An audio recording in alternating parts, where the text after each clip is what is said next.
Hello everyone, welcome back to my YouTube channel English Class TV to learn English with Mr. Ba. dal leen ak jaamu beneen yoon ci seen YouTube bi di English Class TV ngir jàng anglais jaare ko ci wolof ànd ci ak Mr. Ba. ba léegi dañuy continuer ak yéen ci English grammar bi comme ni ngeen ko xamee ci chaîne bi ci beneen mot ci beneen baat ci beneen leçon boo xam ne bu am solo la taxawaayam yaatu lool ci anglais muy lan muy if clause noo ko mën a tuddee wala if conditional ci anglais. incha allah dinañu leeral lan mooy if clause lan mooy li mu bokk ak yeneen conjunction yi nga xam ne moo jiitu woon yi ñu amoon ci fan yi ak moom bu ñu waxee if clause ñaata façon if la ñu am if bu nekk tim lan lañ si jublu ak ci ban jamono la ñu koy jëfandikoo incha allah ba nga comprendre ko. ok bu ñu waxee if ci anglais lan lañ si jublu if mooy bu dee ba ko doon tekk ci wolof booy teg sartal ne lii de bu amee rek lii mooy am lii bu amee lii mooy am mënoo gis lu dul nga ubbi say bët. You can't see without opening your eyes. You cannot see without opening your eyes. mënoo gis lu dul ne da nga ubbi say bët mooy da nga xool kon régalu nga xool sart bi nga xam ne mooy tax nga xool mooy if you open your eyes you will see kon fekk ubbiwoo say bët doo ko gis. léegi régal boobu nag kon France bi jiitu day tegtale ne bu amul rek beneen bi ci topp du mën a am mooy if you open your eyes you will see boo ubbee say bët ci ngay gis maanaam di nga gis kon fekk ubbeewoo say bët doo gis. li ñuy xamal loolu nag ne bii moom rek moo mën a am bii am if moo ñu koy jàngal ci waxin boobu nag moo am ñeenti yu wuute. ci leçon bi wala ci vidéo bi nag lañu jàngee ñeenti temps yu wuute yooyu wala ñeenti façon if yu wuute yooyu bu ñu paree ci vidéo bi nga xam ne mooy ñëwaat ci la ñuy leeral lan mooy clause bi ci boppam lan moo tax ñu naan ko clause lan mooy if clause bi ak result clause bi lan moo leen tax a jóg lan moo tax tim ñu wuute ak ban moo ci depend ak independent gën a yaatal ci loolu incha allah loolu ci leçon bi nga xam ne moo topp ci bii lañu koy def nga bàyyi ci xel bu baax. ñu indi nag ñeenti façon if yi bu nekk ñu am ci juróomi exemple wala lu ko jege nga am vocabulaire ak phrase yu bari bi ñu jiital mooy zéro conditionnel compte bi nag du commencer ci benn de ci dara lay commencer. lan mooy zéro conditionnel if boo xam ne tegul benn sarta lañ ciy wax ñëpp a ko xam. temps yi ñaari phrase yi di am yépp present simple lay nekk lan lañ ci jublu bu boobaa ci wax jooju mooy what happens actually lii xew ni nga xam ne ñëpp ko xam. exemple if you drop a glass it breaks. drop present simple la breaks present simple la bu fekkee da nga waddal glace muy seetu muy verre it breaks mooy day toj loolu ñëpp ci dëppoo. ñu amaat beneen exemple if you hit ice it melts. gis nga heat ak melts if you heat ice boo tàngalee glace boo ko tàngalee it melts dafay seey day delluwaat nekk ndox loolu amul weerante moo tax zéro conditionnel tegul benn règle teguñu benn conditionnel amul conditionnel ñëpp ci dëppoo. wala beneen bi muy if you plant a seed it grows bu fekkente ne da nga tutu wala nga ji li nga xam ne mooy pepp day màgg bu saxee day màgg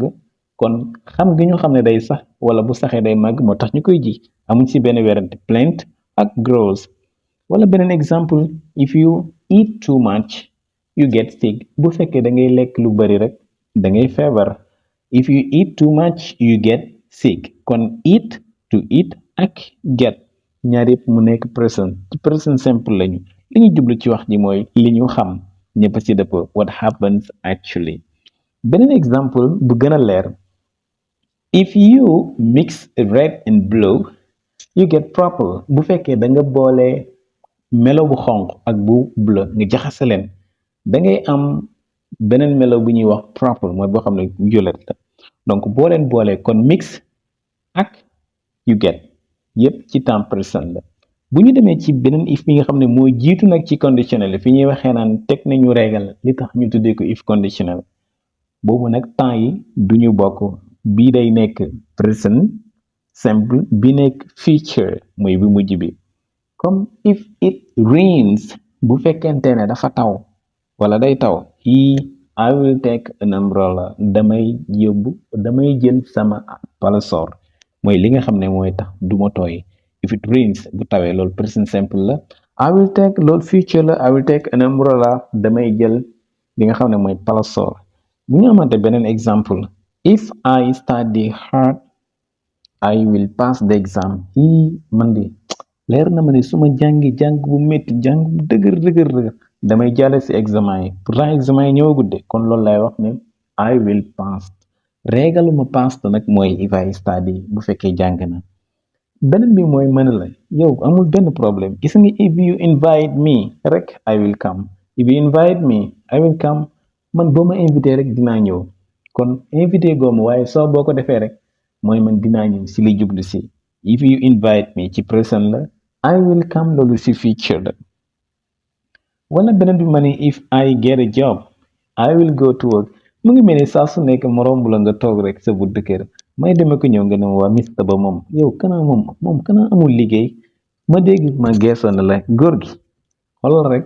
sama taxawaalu gi lenn moo ko waral mooy li ma amul liggéey waaye sarta yi if I get a job rek I will go to work su may am liggéey rek dem naa liggéey gis nga. Wala beneen bi if you follow me I will show you the way. If you follow me I will show you the way. Boo ma toppee rek dinaa la wan yoon bi dinaa la wan façon bi nga koy defee bu dee way nga jubluwaat maanaam the way mooy yoon bi wala façon bi boo waxoon ne the road mooy yoon bi ñuy dox nga xam ne man mi si jaar ak tànk. Bu ñu amatee ñaareel bi muy conditional boo xam ne mooy deuxième position bi lii si jullu mooy what we wish li nu mébét maanaam lu nu mébét ne loolu mën na am bokkul ak bi jiitu de ba lu ñu teg règle la li war a ñëw lu ñu war a def ñun ñëwagul lii nag dafa weesu ba pare ok mënatuñ ci dara dañ ko mébét rek te pourtant mënatuñ ko dabuwaat comme bu ma ne if I were you I would talk to him bu ma doon yow dinaa wax ak moom pourtant were you past la loolu weesu na I would talk to him kon dinaa wax ak moom weesu na mënatuma koo dabuwaat waaye dama am mébét bi ne ay bu doon man mooy if I were you ay bu ma doon yow konoon de I would talk to him. Wala beneen bi ñu am examen yoo xamante ni ñu bari jàll nañ man jàll ma ne ndeysaan if I got 10 points I would pass the exam. Pourtant de xam nga lu ma teree ñàkk lu ma tax jàll maam dama ñàkk 10 points rek waaye su ma amoon 10 points yooyu konoon jàll na loolu mënuma ko dabuwaat dama ko mébét rek waaye mënatul amat. If I got 10 points bu ma amoon 10 points rek I would pass the exam konoon jàll naa examen yi. Beneen bi mooy bu ma ne la if I had more time I would finish the work earlier.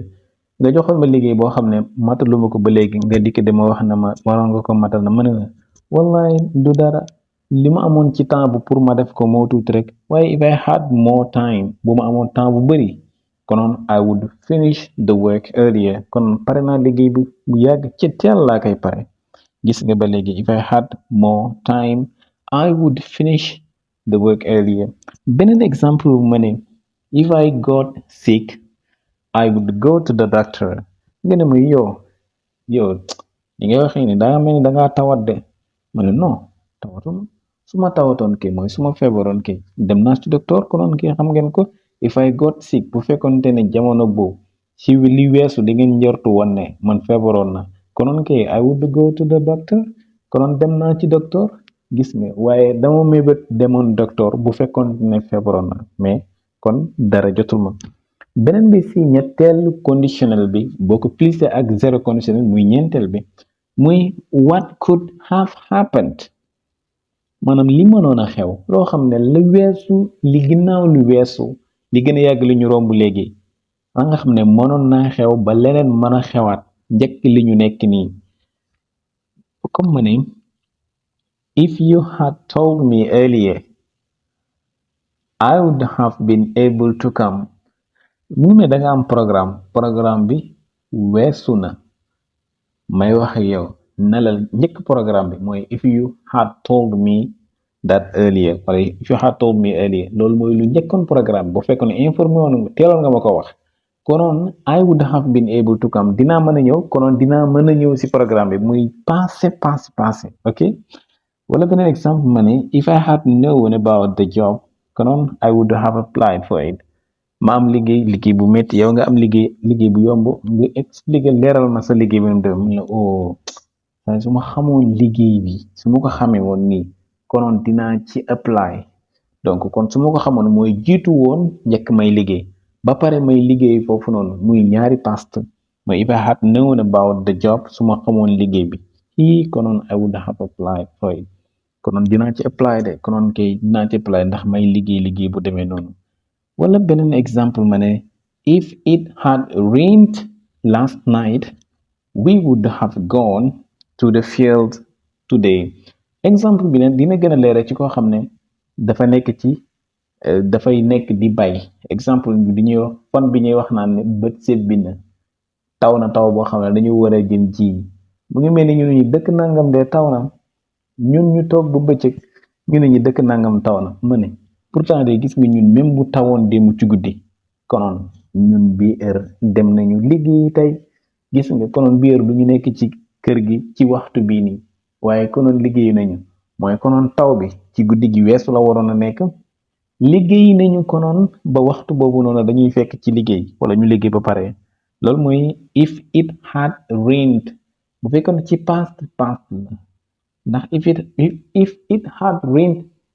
last night bu fekkoon ci guddi gi weesu tawoon na konoon bii heure we would have gone to the field today konoon dem nañu ci tool ya tey ndax boo xoolee gone bu dee ci present perfect nga ko jële woon ak ci past perfect bi buñ diw sàngam dem na he has gone exemple to Dakar mooy dem na ñëwagul kon bu fekkoon ni if it had rained last night konoon we would have gone nga xam ne konoon du ñu fekk fii konoon dem nañu we would have gone to the field today konoon dem nañu ci tool ya tey exemple yi nag bu nekk mën nga wax ne am nañ ci ñeent wala juróomi exemple temps yooyu nag ak li tax ñu wuutee ko ak leeral yi ñi def ci clause bi jiitu ak bi ci topp bu nekk nan lañ koy gën a leerle ci anglais lan moo tax ñu naan clause bii moo yenu bii moo ci topp bu dul woon ak bii du ñëw loolu ci leçon bi nga xam ne moo ci topp lañ koy gën a leeral incha allah ndax if moo ko laaj dafa war a leer benn par benn nga bàyyi xel bu baax exemple yi comme niñ ko commencé ci zero conditionnel ak ci first conditionnel mooy bi ci jiitu ak ci second conditionnel muy bu ñaareel bi ak ci third conditionnel muy ñetteel bi bu dee ci one nga ko commencé muy ñeenteel bi bu dee ci zero nga ko commencé nga bàyyi ci xel bu baax incha allah ba leçon bii di ñëw ñu gën laa leeral loolu bu baax nga xam lan mooy clause bi ñuy wax ci if bi ak lan mooy depend ak independence clause yi ak lu ko wuutale conjunction yi nga xamante ni lañu weesu woon ci fan boy si wala ci fans boy yi thank you so much bye